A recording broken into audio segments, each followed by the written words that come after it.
I want to show you exactly what I'm using to build this business, the actual AI tools, what I use each one for, what each one costs, what surprised me about each one, and what I'd tell you if you were thinking about building something similar. I've been transparent about the money, $120 in 2 months, operating at a loss. This is the transparency layer underneath that. Here's where the money is going and why. For anyone new here, quick intro. I'm Amy, 42, Sydney lawyer, building a suite of YouTube channels using AI, trying to exit my 9-to-5 by February 2027, documenting the whole thing in public. I have a channel called Renaissance because I believe AI will bring in a new renaissance for humanity. My voice isn't my real voice. Australian. Still looking. Before I go through each tool, I want to give you the framework I think about the stack in, because it's not just a list of tools. Each one has a specific job, and the jobs don't overlap. When they start to overlap is when you get confused about what to use for what and end up using the wrong tool for the wrong layer. I think about the stack in 4 layers. The thinking layer, where strategy, content, and voice live. The production layer, where the actual video gets made. The image creation layer, which I've recently changed and I'll explain why. And the distribution and revenue layer, where the finished product meets the audience and the money comes in. Each tool belongs to one layer. That's the discipline that makes the system work. The thinking layer runs on 2 tools, Claude and ChatGPT. I've talked about both of these extensively in other episodes, so I'll keep this tight. But the short version is that they do completely different things, and you need both. Claude Max is at $100 a month. That's the tier I'm on, and I don't think I could run this build on anything lower, because the usage in heavy production sessions hits limits quickly on Claude Pro. Claude handles everything that requires depth, brand knowledge, and consistency. Channel Bibles, scripts, kill lists, voice capture, product copy, strategic thinking, long sessions where context compounds. Claude thinks like the brand and holds context within a session in a way that makes long, creative, and strategic work possible. ChatGPT I'm using at a lower paid tier. This is what I call the algorithm coach layer, the dedicated session I set up for each channel that handles everything the feed sees: titles, thumbnails, descriptions, content gap analysis, posting strategy. ChatGPT thinks like the algorithm. Claude thinks like the brand. Swapping them produces worse results in both directions. Claude will write you a title that's elegant and brand consistent, and the algorithm will look straight past it. ChatGPT will write you a channel Bible that's generic and drifts every session because it doesn't hold context the way Claude does. Keep them in their lanes. That's the whole secret. The production layer is where the actual video gets assembled. 3 tools here. Playwright is the slide rendering pipeline. This one doesn't cost anything on its own. It's an open-source browser automation tool that I use to render HTML slide decks as PNG files at 1920 by 1080. Every slide in every episode you've seen on this channel came out of a Playwright render. It's not the most intuitive thing to set up if you're not technical, and I cover the full process in the AI Business Build series. But once it's running, producing professional slides is fast and consistent in a way that no design tool I've tried matches for this specific use case. 11 Labs handles voice rendering for the channels where I'm using a synthetic voice rather than recording myself. I'm on a paid plan. It starts at $5 a month and goes up depending on usage. The synthetic voice is faster and more consistent than recording, and for channels where the content is the point rather than the personality, it works well. The honest caveat is that it will never be as distinctive as your own voice, and YouTube does tend to reward authenticity over polish. For channels where the host is meant to feel like a real presence, I'm on camera. For channels where the content is the thing, I use 11 Labs. Hey Jen assembles the video. Slides go in, voiceover goes in, video comes out. I'm on a paid plan starting at $29 a month. Hey Jen is the piece that made this whole system viable. Without it, turning slides into video would require either being on camera for every episode or a production workflow that takes hours rather than minutes. The assembly is not perfect, and there are things about the HeyGen output that I'm still calibrating, but it's close enough to professional that it clears the bar for YouTube, and the speed advantage is enormous. This is the layer I've changed most recently, and I want to be honest about where I am with it because I think the honest version is more useful than the confident version. I started using ChatGPT's image generation for thumbnails and product covers. It works, and it's convenient because I'm already in ChatGPT for the algorithm layer. But I've recently moved to Midjourney for image creation, and I'm still learning it. The reason for the switch is speed and quality ceiling. Midjourney produces images faster than I expected, and the quality ceiling is higher.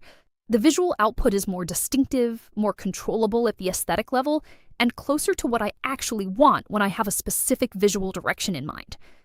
ChatGPT's image generation is competent and convenient. Midjourney is faster at getting to something I'd actually use. But here's the honest part. I'm still in the taste gap with Midjourney. The taste gap is a concept from Ira Glass. The idea that when you're developing a creative skill, your taste develops faster than your ability. You know what good looks like before you can reliably produce it. With AI image generation, the gap works slightly differently.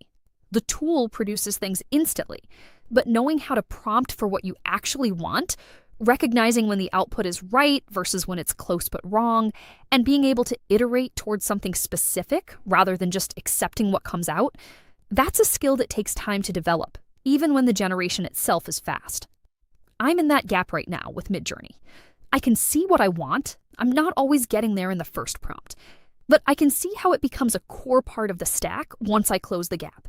And I can already see which things I was using ChatGPT image generation for that Midjourney does better. The distribution layer has 3 parts: YouTube as the primary platform, Gumroad for products, and LinkedIn, which I've recently started using for the professional and work-focused channels in the suite. YouTube is the main thing.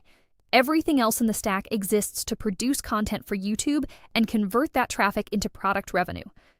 I've been clear in other episodes about how much this channel has made so far, $120, and I'm not going to pretend that number is bigger than it is. The YouTube strategy is a long game, and I'm 2 months in. I'll keep reporting the numbers as they change. Slide 10. Gumroad is where the products live. It's free to set up, and they take a small percentage per sale. I have 2 live products and 1 pre-order.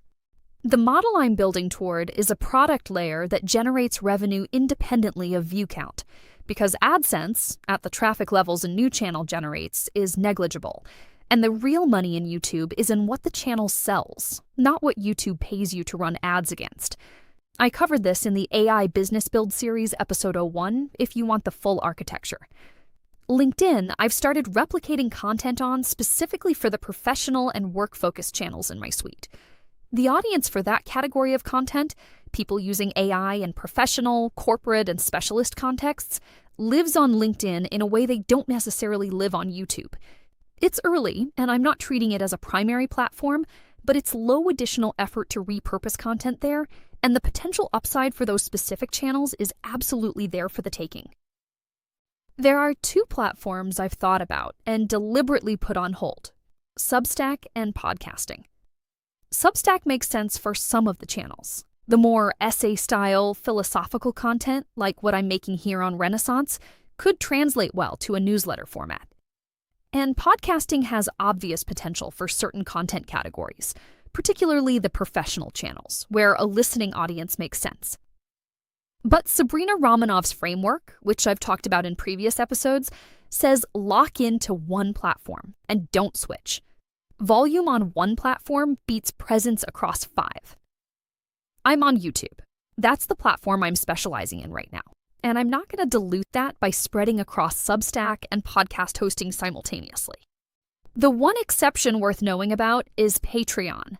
If you're building a Patreon membership, Patreon lets you link to a podcast feed directly without needing a separate podcast hosting platform. That pipeline is already available to me through my existing Patreon, which means podcasting as a Patreon exclusive channel benefit is something I can activate without additional cost or complexity when the time is right. I've let that happen quietly in the background. It's not a priority right now, but it's available. Let me put the full monthly cost picture together, because I think transparency on this is one of the more useful things I can give you. Claude Max, $100 a month. ChatGPT, lower paid tier, around 20. HeyGen, 29 and up. 11 Labs, 5 and up. Midjourney, $10 a month at the basic tier. That's approximately $164 a month at minimum, not counting any annual subscriptions or one-off costs. I've made $120 total across 2 months. The infrastructure costs more than the business currently makes. That's the honest number. I'm building on the conviction that the system compounds, that the audience and the product layer will catch up to and then exceed the infrastructure cost. But I'm not there yet, and I want to be clear about that, rather than pretending the costs are lower or the revenue is higher than it actually is. What I'd say to someone starting out is, you don't need the full stack on day one. Claude Pro at $20 a month and a free Gumroad account is enough to start building and shipping a product. Add tools as the use case justifies them. Don't pay for HeyGen until you have scripts ready to turn into videos. Don't pay for 11 Labs until you've decided you want a synthetic voice channel. The stack I've described is what the build looks like at 2 months in. It's not what it needs to look like on day one. Start with Claude. Build the Bible. Ship the product. Add the rest when you need it. I'm Amy. This is Renaissance. Now, go play.